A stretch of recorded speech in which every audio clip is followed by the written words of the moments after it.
Thou, oh, I, look, look, it's in my pictures. All lines converge at the centre, not the middle, but just outside the picture, here, oh. Sophie O'Brien, Head of Exhibitions and Collections at the Govett-Brewster Art Gallery, curated All Lines Converge. The title of All Lines Converge is taken from a Joanna Margaret Paul poem entitled O, and it really reflects the idea in the poem is that there's these lines that converge. They could be lines of thought, they could be works, they could be ideas, they could be images that intersect, but that these intersections might not happen in a central or a collective space, but perhaps outside. They could be parallel stories or narratives or histories. So referring back to that is the idea of parallel histories within the collection and within New Zealand contemporary art itself. The ideas in the exhibition from All Lines Converge really draw upon some key works in the Govett-Brewster Collection. The Govett-Brewster Collection was started by Monica Brewster. It was from a bequest and then a gift of her own private collection. So it's got a very long history of a visionary female collector who gifted a body of work to this and started this institution. The exhibition format itself is not conventional. It's quite an unusual approach to a collection show. It really takes the idea that that's a point of departure. The works that we have from the collection are then expanded upon with new works, new commissions, and works that we possibly could have bought at the time. We've had so many exhibitions here at the gallery that we didn't necessarily purchase from, partly because they were performances or they were ephemeral work, and it's a very nice thing to re-engage with those works or re-engage with those ideas and bring some other potential future sort of narratives into the exhibition. They're really like lines of flight for thinking about how one might collect. Auckland-based artist Nova Paul was invited to show a new film in this exhibition. This work's being made as a response to the community that I worked in and part of called Ridimana Kohanga, and it's this place where my son has been in an early childhood care program, but also a few years back the kohanga was under threat in terms of being moved off the site. And one of the responses that we had was that the tree was a very important part of the kohanga. It was planted by a principal called Jim Lawton, and he was an incredible educationist. We feel like it's his spirit, so we wanted to ensure that the tree stayed. An important part of the work is also the oral recording that I've made of Dr. Waiora Report, and she has an incredible story about her relationship to education, moving from Ahipara up north and to Auckland as a child, and then not growing up around any te reo, and at 34 deciding that she needs to learn te reo. So it's an incredibly moving story around her education. She finally gets to go to university at 54. I think it's 54, and she goes and gets her master's, and then moves in and gets her doctorate in her 70s. So it's really a powerful story of a person's commitment to their education, but also the education of their community. And these two components come together. So this kind of spirit of the tree as a kind of manifestation of Jim Lawton, the principal of Richmond Road School, and our kuia Whaia Waiora Port's growth and history around her education, and basically spanning her whole life. So the work's just being put into chapters really around that. Louise Fong first exhibited her plasticine painting Touch at the Govett-Brewster in 1995, following her residency at the gallery that same year. Louise reconstructed the work for All Lines Converge. It's a fantastic opportunity to revisit a work 20 years later, such as this one. I was really interested in using very basic processes, basic processes to make works of art. I guess it had to be white plasticine because that refers to the white canvas that every painter is confronted by when they start a new work. Darcel Apelu, a Tauranga-based artist who works primarily with performance, also produced a new work for this exhibition. She will create a performance at the opening of the exhibition, wearing a garment she has created specifically for this. So the work I've kind of been commissioned to create for the show was I kind of came to the Govett-Brewster and my initial response was to the architecture and the sound that the ramps and the kind of building gave off. And I like echo. Some people really hate it, but I like the echoing sound of the space. The garment was specifically made, it's made out of twine and red perspex, and the sound it gives off is the main kind of the point that I wanted to get across, is this thing that references the hips, the swaying, and ideas about Pacific woman and this kind of exoticism that's attached to it around the grass skirt or around all that kind of exoticism. So that's kind of what that garment refers to. In past or through colonisation, that whole idea of women swaying their hips was seen as exotic, seen as sexy or something to be consumed in a way. So that's what I wanted to critique. I wanted to say, hey, that's actually not what it was about. It was about keeping in time with music. That's why Pacific women would sway, or in the cookies they kind of rapidly tap. That's kind of part of the music itself, not anything else other than that. Something so simple got completely skewed. So that's kind of what I wanted to kind of look into. I really like making audiences uncomfortable, and that's why I think I lean to it quite often, is I'm not there for your entertainment, I'm not there for your pleasure, I'm there to pass on something, pass on a message, or just to be like, hey, just be aware, just be thinking about your own body and my own body, yeah. Sarah Buist was born in Hawera, and after many years based in London, now lives in Waitara, just outside of New Plymouth. She works primarily as an artist, but also works on the installation of other artist work here at the gallery.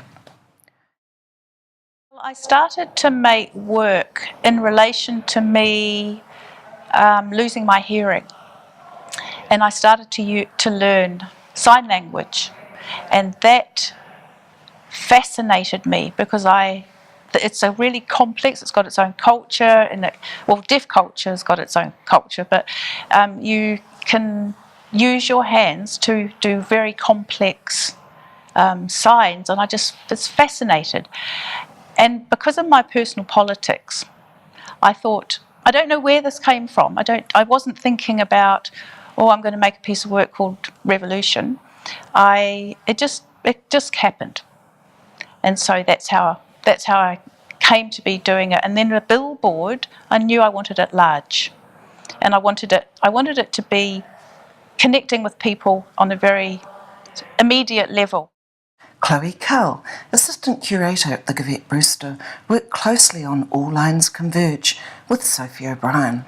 Working on All Lines Converge with Sophie O'Brien has been a really great way to get to know the collection really well, because we started by looking really closely at what had been collected and what our collection exhibitions had done before.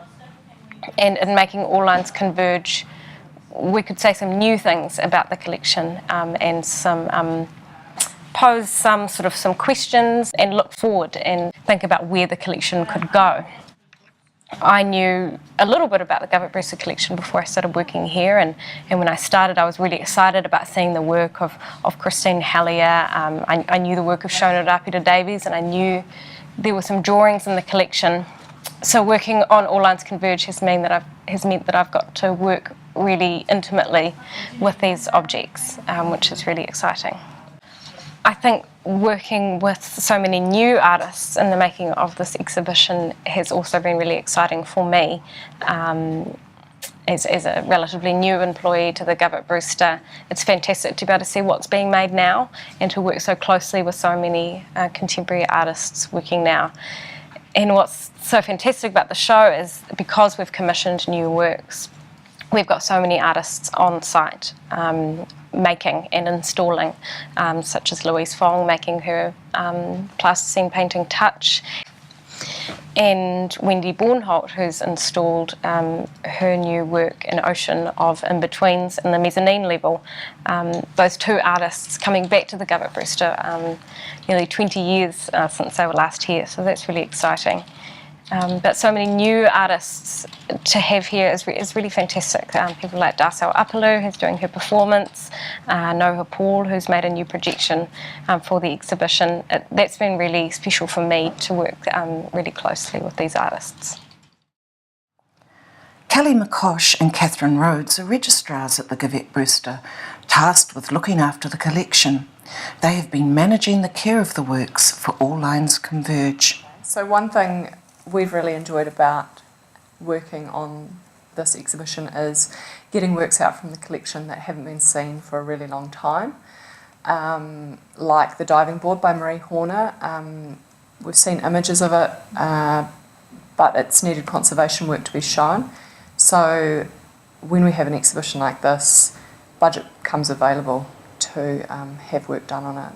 And we get to work with the conservator alongside to get to know the work in a really different way. Absolutely, totally what Kelly said, but I also think that having the chance to see the existing works in the collection paired up with new works to give them a new perspective, I guess. I worked at the gallery many years ago, and so a lot of the works I'm seeing now are old favourites, which is fantastic. But to get to see them again, fresh, a few years on, and with works that speak to them in a different way is really exciting for me. Also because we're working with new work, that's added a whole other perspective. We are looking after things that haven't yet been created, so we're getting perhaps images or sketches of what it might become, and then part of our job is to make that happen along with curators. So for example, Wendy Bornholt's work, we are sourcing sterilised sand and oranges and working out how they'll fit in the space, and also how the works are going to be looked after while they're here.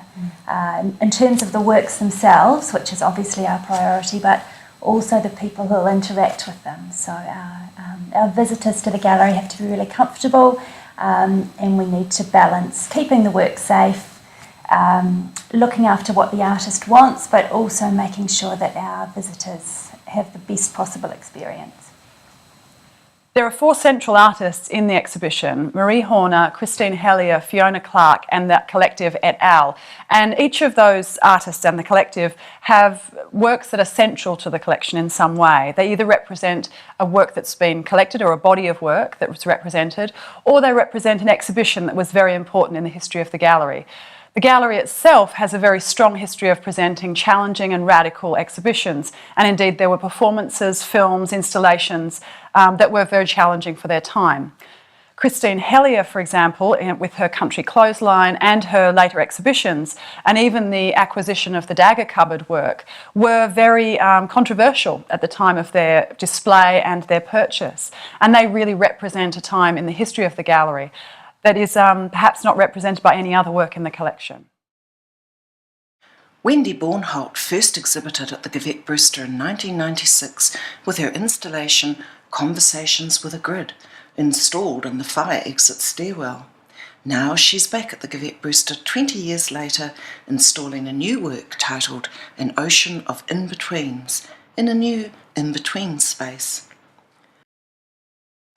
John Gehan, the coordinator of the installation team, has worked at the gallery for 7 years. So the installation process for All Lines Converge has been going on for quite some time. The exhibition scheduling starts months out from when we start, where we work out the contractors that need to be on site, what needs to get built, design, and the general layout and the building of the walls. And then we start scheduling the works. We actually start scheduling the timetable and who's doing what on what date, and then we start install, which is actually the install, and we take the old work out, pack it away very carefully into crates. That happens very quickly, normally in about a day, and then we start the process of the new build and the new install, and we paint, we build, and we go from there. Actually, the best part of in-store is actually, for many reasons, is when the in-store's finished. But the most enjoyable part of that is actually when you're there and we're open to the public, all the work is done. The general public can't see they don't see how much work has gone into in-store.